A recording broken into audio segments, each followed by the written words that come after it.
E aí, pessoal, tudo bom? Hoje a gente vai seguir com o conteúdo que seriam das aulas presenciais. E como semana passada a gente falou sobre a história da administração, essa semana a gente vai estar falando sobre os recursos humanos e leis trabalhistas, começando o conteúdo. Você lembra que semana passada a gente terminou falando sobre Maio, sobre os recursos humanos e tudo aquilo que ele trouxe de benefício para a administração como um todo.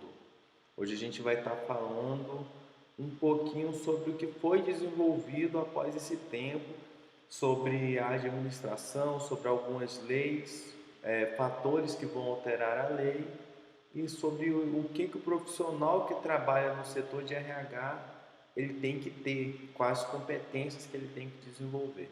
Mas antes eu gostaria só de fazer alguns pedidos para vocês. Como vocês já estão comentando, mas eu vou pedir que isso aumente e vou fazer mais alguns pedidos. Pessoal, caso você esteja acessando os vídeos meus, da Thaís, do Damião, eu peço que vocês comentem em todas as postagens o nome completo de vocês, porque essa é a forma que nós estamos tendo de estar fazendo a chamada de vocês, de estar sabendo quem está presente, quem está assistindo os vídeos e quem está absorvendo o conhecimento. Seria de extrema importância que você comentasse nos três. Porque se você estivesse aqui na sala, você não estaria respondendo três chamadas? Então comenta lá nos três posts. Eu mesmo desativei os comentários do YouTube para ninguém confundir. A postagem tem que ser feita lá no Google Sala de Aula. Colocou seu nome completo, não precisa nem colocar a turma, já que o grupo é só da turma. Então coloca só o seu nome completo. Eu peço também que caso você saiba de alguém que não esteja conseguindo assistir ou que falou que está revoltado e não quer assistir, fala para ela procurar a gente ou então fale para ela que os vídeos estão bons, que está valendo a pena para poder acessarem também e assistirem. Beleza? Vamos começar com o conteúdo? Para que serve a administração de recursos humanos? Se vocês estivessem aqui na sala, vocês poderiam me responder essa pergunta, mas como não estão, eu mesmo vou ter que responder, olha só.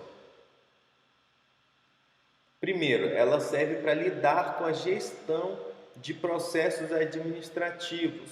Como a gente está falando da administração de recursos humanos, esses processos administrativos geralmente vão estar ligados ao setor de RH mesmo, vão estar ligados ali às pessoas que trabalham e não exatamente a produtos.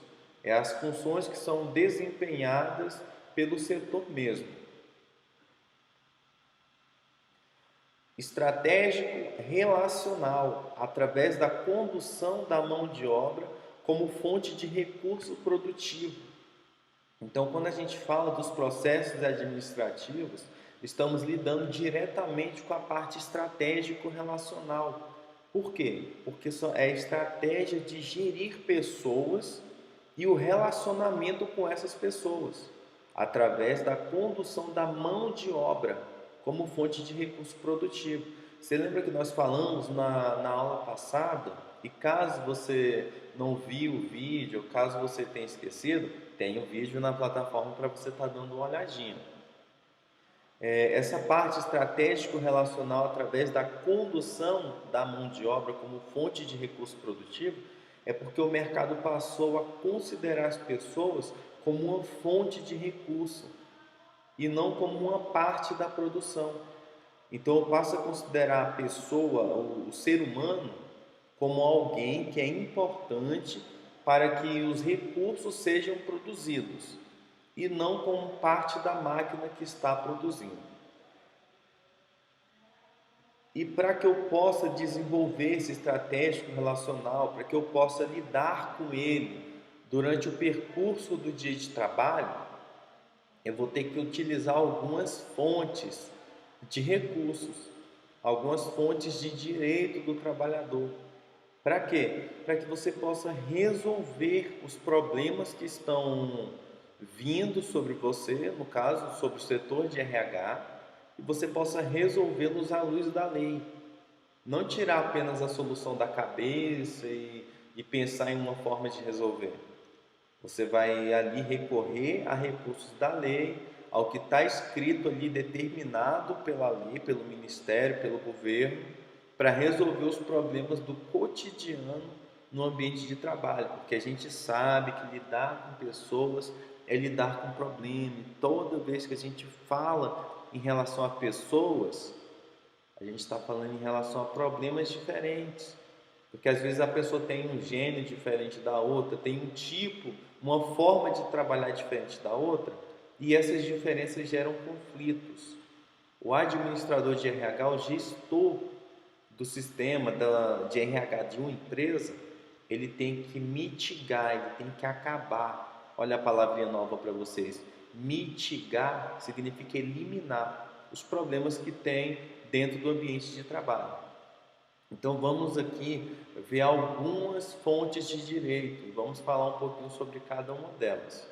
Beleza? E caso você esteja com dúvida, não hesite em perguntar, recorra ao grupo, ou então manda no meu privado: ó, professor Tiago, eu fiquei com dúvida em relação a isso, isso e isso, responda. Que aí eu, além de eu responder vocês, no próximo vídeo eu posso estar falando as perguntas que vocês estão me fazendo, respondendo como se a gente estivesse aqui na sala. Você me pergunta, eu respondo e todo mundo vai se beneficiar dessa resposta. Beleza? Vamos aqui. A primeira que nós temos é a Constituição, lá no artigo 7º, mas eu vou pular ela um pouquinho. Ela é um pouquinho mais extensa do que os outros, então vamos falando um pouquinho, a princípio, das convenções coletivas.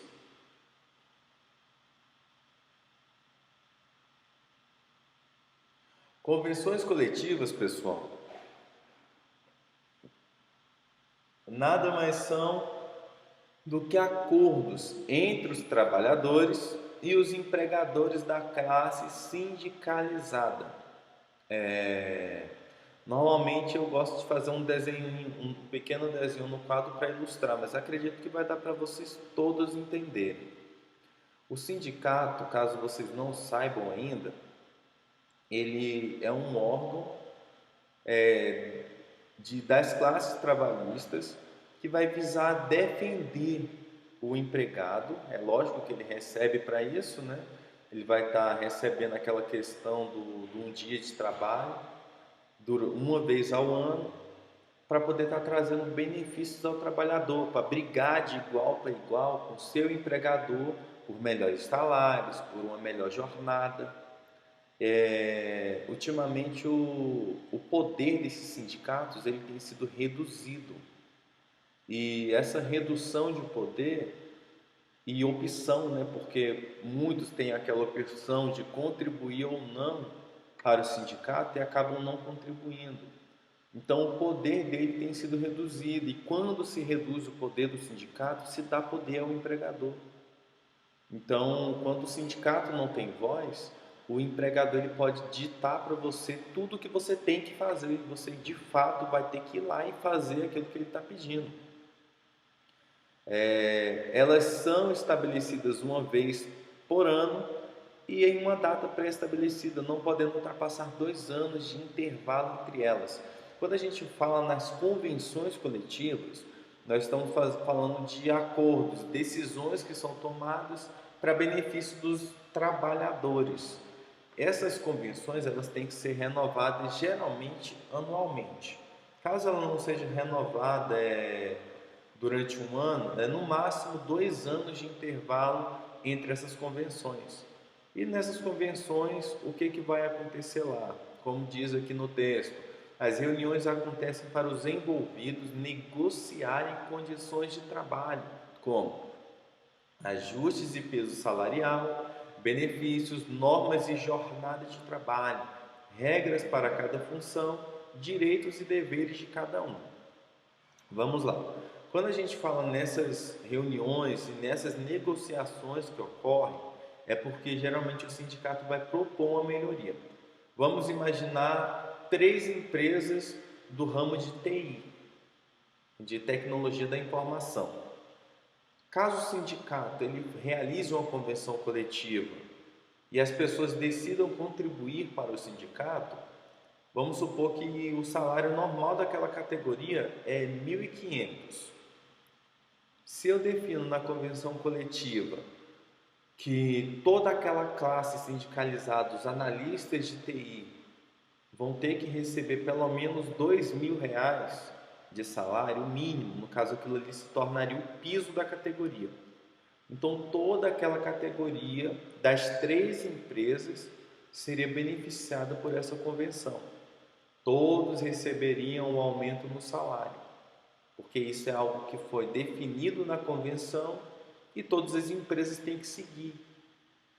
Apesar de ser decidida como uma lei interna pelos grupos sindicalizados e seus representantes, as decisões não podem ferir a legislação trabalhista vigente. Porém, caso as leis acordadas na convenção sejam mais benéficas do que a legislação, o que vale é o acordo e não o que está previsto na lei. Quando a gente fala em previsto na lei, em lei trabalhista, legislação trabalhista vigente, nós estamos falando da consolidação das leis do trabalho, da CLT. E tudo que é definido lá é para trazer benefício ao trabalhador. Aquilo que é definido na convenção não pode trazer malefícios ao trabalhador ou colocar ele em prejuízo. Então, como geralmente o que é definido lá é mais benéfico para o trabalhador, então ele vai ter peso de lei. Para aquela categoria, vai sobrepor o que está na lei.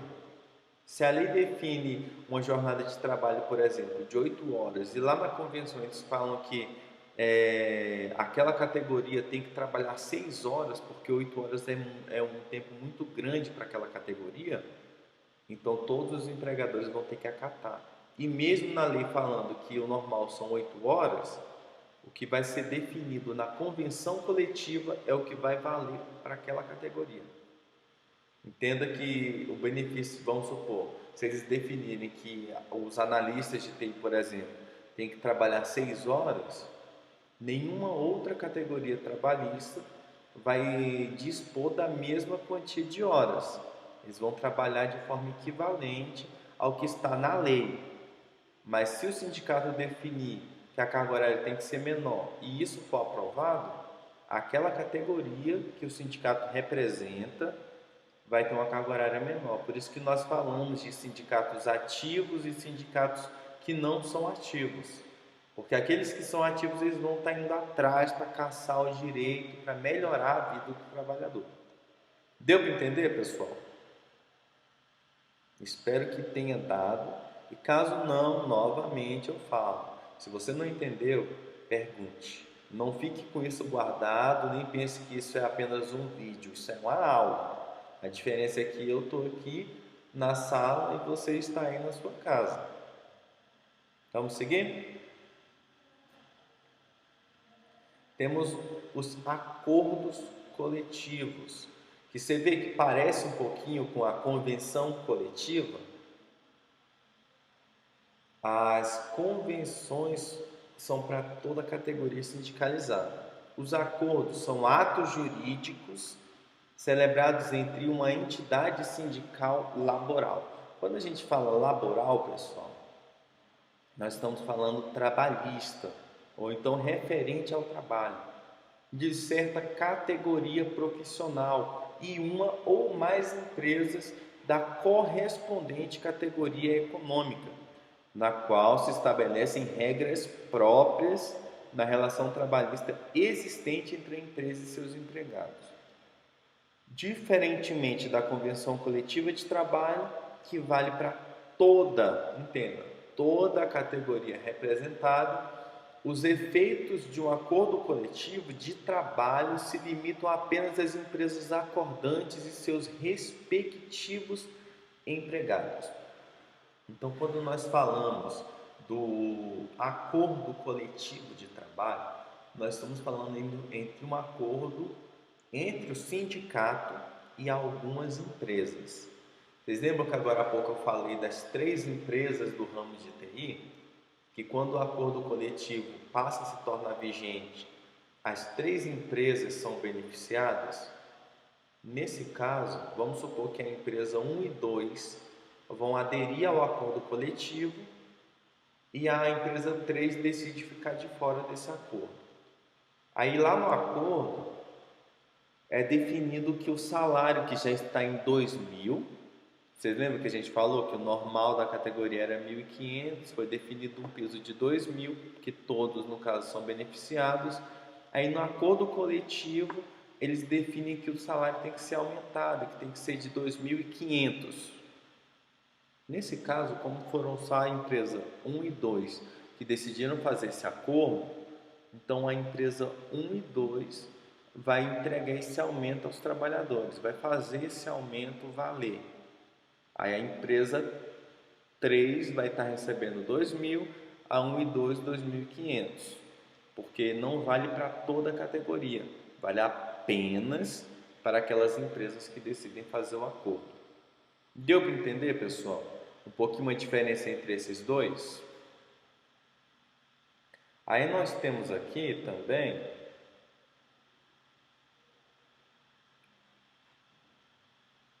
as súmulas judiciais.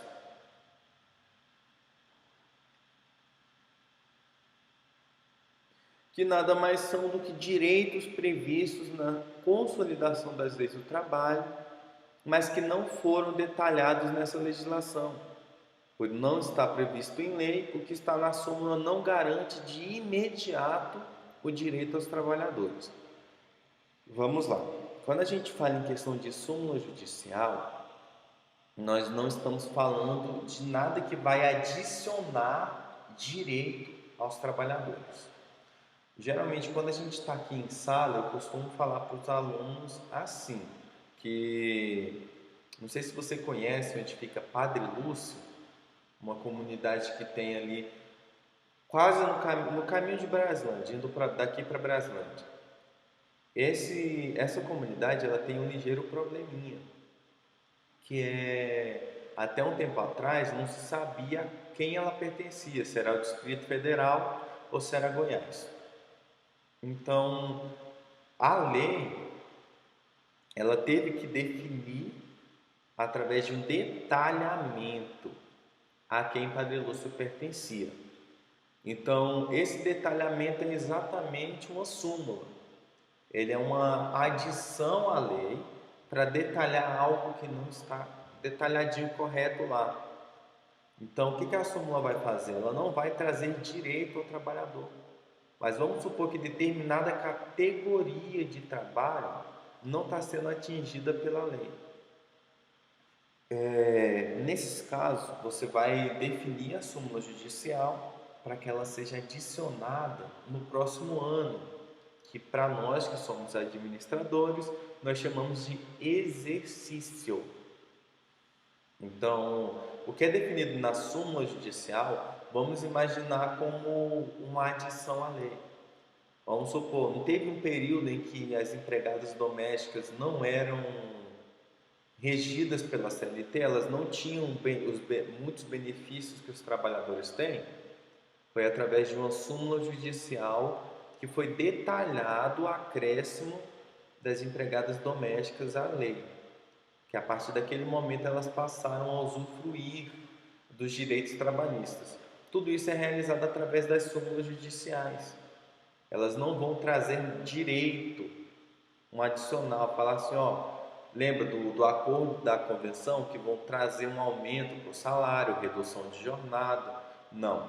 No caso da súmula judicial, eles vão falar assim, tal categoria, a partir da autorização no caso desta súmula, passará a valer para tal categoria, para tal trabalhador. Então, em todo o Brasil, em todos os estados em que aquela função for trabalhar, ela vai ter adição na lei, então ela vai ser regida pela CLT. A súmula ela faz isso, ela adiciona à lei um direito que está lá, está lá escrita, ela só adiciona uma categoria lá. Ela não coloca mais direitos. Ela fala assim, ó, determinada categoria, a partir de agora, tem direito ao que está escrito na lei. Como ela não está prevista em lei, o que está na súmula não garante de imediato direito. Porque como ela já não está inclusa na lei, então ela só passa a ser garantida ao trabalhador só a partir do próximo ano. Geralmente é a partir do próximo ano que os trabalhadores vão se beneficiar daquilo que está escrito na lei. Deu para entender um pouquinho o que são as súmulas judiciais, pessoal?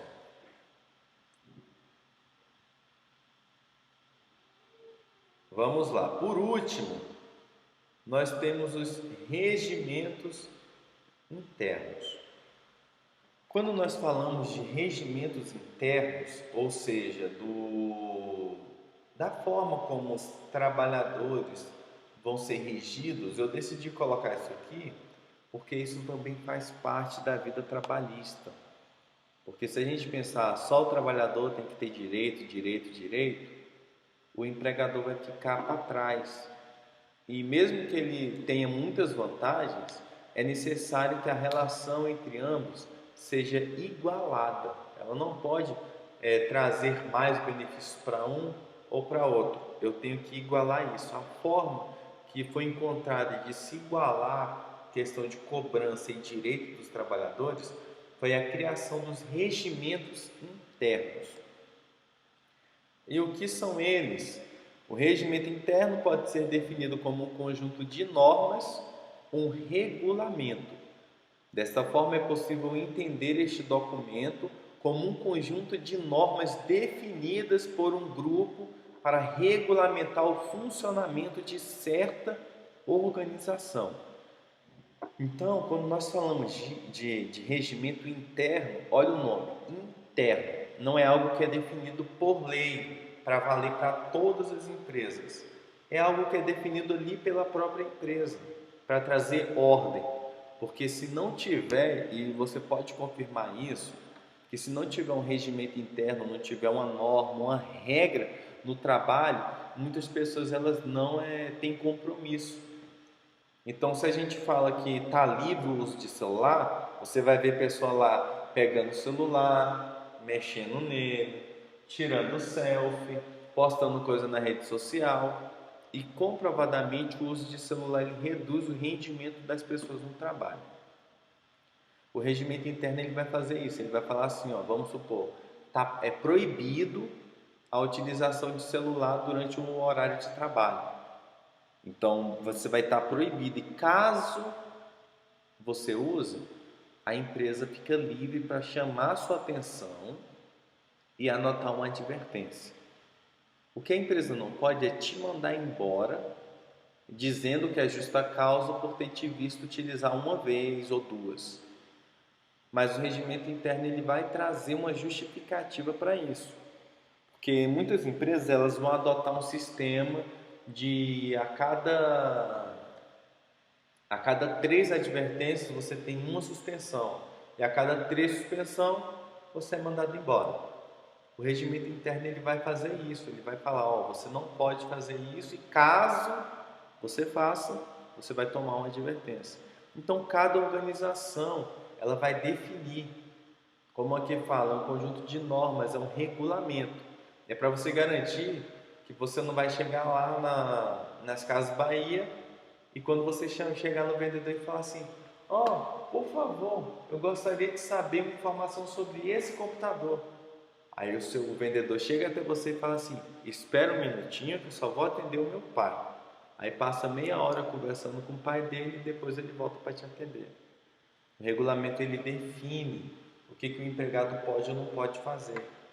Só que tem um detalhe, tem muitas empresas que se aproveitam desses regimentos internos para acabar com o direito humano, e regimento interno não pode ferir o direito constitucional de cada pessoa. Por exemplo, tem empresas que vão proibir o funcionário de utilizar o banheiro durante o horário de trabalho, ou então limitar o tempo que o empregado pode ficar no banheiro. A gente entende que tem pessoas que realmente ela vai ficar indo para o banheiro para poder gastar tempo lá e ter que trabalhar menos.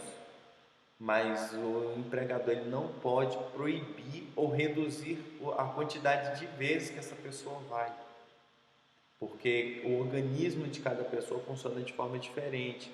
E caso o seu empregador esteja fazendo isso com você, ou você conheça alguém que esteja sofrendo isso, você pode falar para essa pessoa que ela pode ir à delegacia do trabalho e denunciar, porque isso é uma prática abusiva. O regimento interno ele tem que trazer ordem à empresa. Ele não pode deixar as pessoas se sentirem oprimidas ou tendo o seu direito violado. Deu para entender como funciona, pessoal, os regimentos internos? Porque caso ele não seja definido, vira uma desordem. Todo mundo pensa que é dono de si, pensa que pode fazer o que quiser, porque mesmo com eles, você ainda encontra funcionários utilizando o celular, ou mexendo, ou fazendo aquilo que não pode. Imagina se não tivesse. Deu para entender, pessoal? Voltando aqui, por último, nós temos a Constituição, que é o artigo 7º. Quando a gente fala em relação ao artigo 7º, a consolidação das leis do trabalho, nós falamos da lei que rege todas as pessoas. E isso daqui vai ser a nossa atividade para vocês.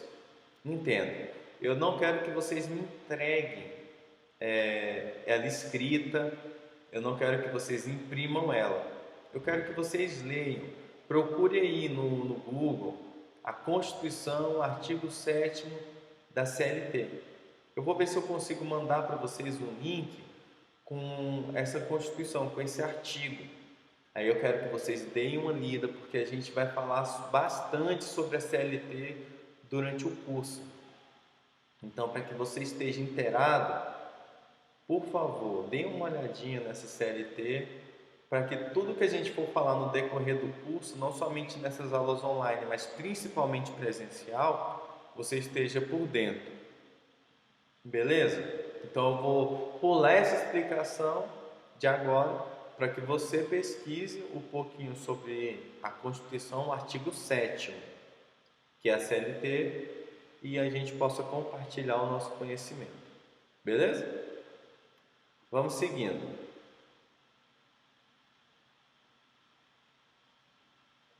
Então temos sobre a gestão administrativa. A gente acabou de ver sobre as fontes de direito. Então temos também a gestão administrativa de RH, que é o quê? Você está ali trabalhando e quando você está gerindo pessoas, você faz parte da gestão administrativa. Empresas de pequeno e médio porte tendem a terceirizar a gestão de RH, porque tem muitas empresas que são menores e elas pensam que isso não é algo tão importante assim.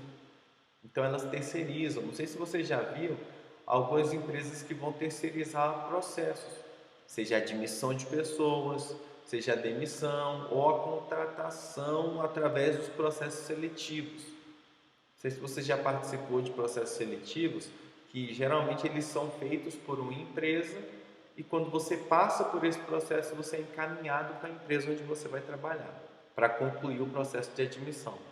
Isso daí se chama terceirização da gestão de RH. E muitas empresas vão terceirizar porque acaba pesando menos para ela pagar uma empresa para realizar um processo do que ter alguém na empresa contratado para estar fazendo isso. Quando não é possível, esse trabalho se junta ao estratégico relacional. Então, quando a gente fala disso daí, dessa gestão de recursos humanos, quando não é possível ter alguém ali responsável pelo RH, você já viu aquelas empresas em que o gerente chama a pessoa e demite ela? É exatamente isso. É porque ele faz parte do estratégico da empresa e como não tem alguém para poder colocar para fazer esse trabalho, aquele famoso passa no RH. Não sei se você já ouviu isso, ouviu alguém falando sobre isso. Esse RH, esse setor de RH, quando você não tem, então o seu gestor imediato fica responsável tanto pela contratação, tanto pela gestão das horas que você trabalha ou da demissão. Aí vai se juntar as obrigações que ele tem que cumprir. As competências do setor de RH. Vamos passar um pouquinho sobre cada um desses. A admissão de profissionais é todo o processo de integração de pessoas. É quando você vai resolver trâmites judiciais e administrativos para trazer a pessoa. Isso é responsabilidade do setor de RH. Então você vai ter que ir no contador, ter que ir isso, adicionar a carteira, ir em tal lugar, voltar para poder gerir a admissão dessa pessoa, para que ela saia da situação de desempregado, ou melhor, disponível para o mercado de trabalho, e passe a integrar os planos da empresa. Esse é o processo de admissão. Quando nós falamos da compensação, é a parte que as pessoas gostam. É o pagamento de salários, benefícios, impostos, taxas, contribuições, assim como o monitoramento. Porque quando a pessoa falta, aquilo ali vai descontar do salário dela. É responsabilidade do setor de RH da empresa estar sabendo quantas vezes a pessoa faltou e descontando do salário dela. Ou, se a pessoa está trabalhando horas a mais, é uma adição à folha de pagamento dela.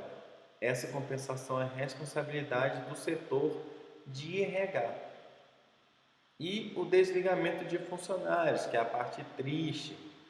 É todo o processo de desligamento de um funcionário e representação da empresa junto aos órgãos oficiais. Quando a gente fala do desligamento, assim como a admissão, ela é algo que é bem detalhado, que você tem que estar indo em locais para poder estar admitindo o profissional. Quando você vai desligar, a pessoa tem que fazer exames demissionais, ela tem que estar tendo o documento dela levado, o contrato dela tem que estar sendo encerrado, a carteira dela tem que estar sendo carimbada por conta daquela demissão. Tudo isso é responsabilidade do setor de RH. Entendeu por que geralmente as empresas vão contratar outros para estar fazendo isso? É exatamente por conta disso. E temos as competências do profissional de RH.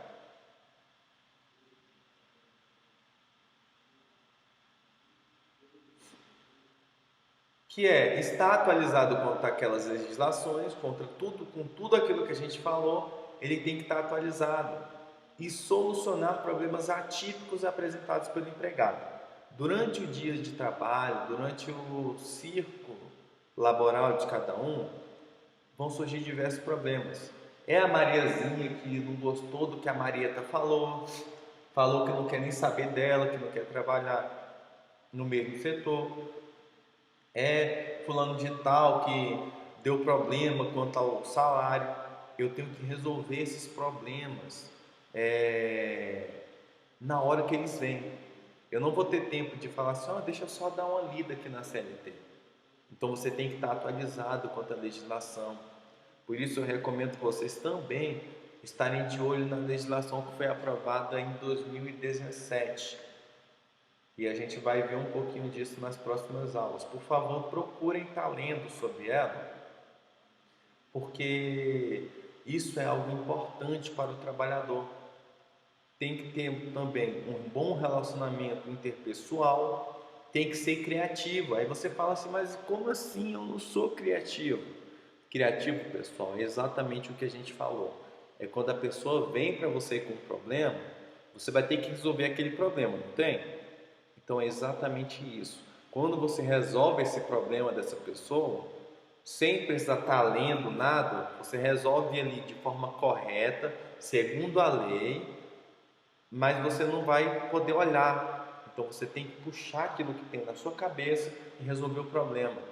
Essa resolução se chama criatividade. Você tem que ser comunicativo também. Porque se você não for comunicativo, como é que aquelas pessoas que estão com problema vão querer chegar até você? Se você não tiver um bom relacionamento interpessoal, como é que as pessoas vão querer chegar para você e falar que estão com algum problema? Então você tem que ser uma pessoa, não precisa ser extrovertida ao extremo, mas você tem que ser uma pessoa que todo mundo goste de você, que chegue até você e fale os seus problemas. Você tem que se comunicar, bom dia, boa tarde, boa noite. Está precisando de alguma coisa? Quando você tem esse bom relacionamento interpessoal, as pessoas vão chegar até você para resolver o problema delas. E você tem que ser eficiente, dando feedback dentro dos prazos. Beleza, a Maria chegou até você, você resolveu o problema dela, modificou ali um pouquinho a escala dela, alterou para que ela não viesse ter tanto contato com a Marieta. Você vai ter que mandar esse relatório para o próximo setor. Para quê? Aí você pergunta, para que todos os seus superiores e a empresa ela saiba resolver aquele problema da próxima vez que ele aconteça. E esses feedbacks têm que acontecer dentro de prazos.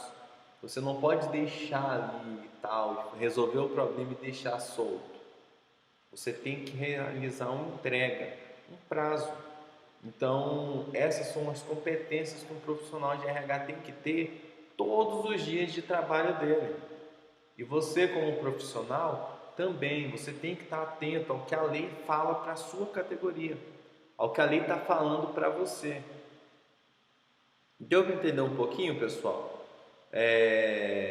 Caso você tenha alguma dúvida sobre essas competências, sobre as leis, os acordos que a gente falou na aula, eu peço que você procure a gente, que você vá no meu privado, jogue lá no grupo a sua dúvida, porque às vezes tem 20 pessoas que estão com a mesma dúvida que você e estão com vergonha de perguntar. Não tenha vergonha, pergunte, procure, por favor. Tudo bem?